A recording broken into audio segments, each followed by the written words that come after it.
I want to know your opinion about how your president is treating Bitcoin, the asset you use to change lives. What is your point of view on Trump's policy so far?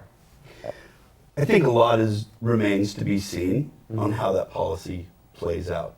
I do think it is very smart for every nation to have strategic reserves of assets like oil, gold, arguably, and Bitcoin. Things like that are critical. We have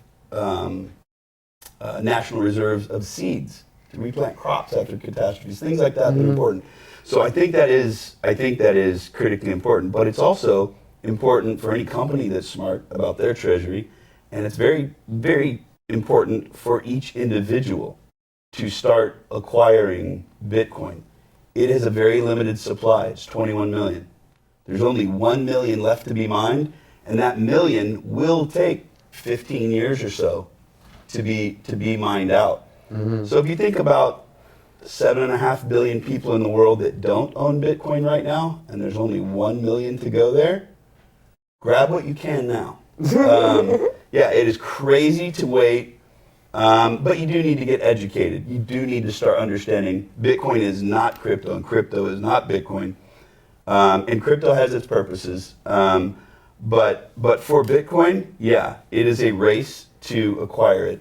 The international monetary system is falling apart.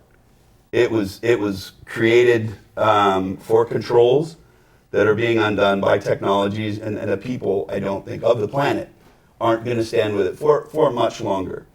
And so you need to look at things like gold, oil reserves, Bitcoin reserves, things they can't just go cook more up or print more of, and you need to hold it and store wealth. I know in some of the communities like that we're talking about, people would take their extra money each month and buy bricks. Say, why would you buy bricks? Well, it's good to store it. They'll always be useful. They may build something later, or they may be able to sell that later. It's not easy to go print another brick. And it's a useful piece. Well, Bitcoin is that, and it's far more useful and far more transmittable.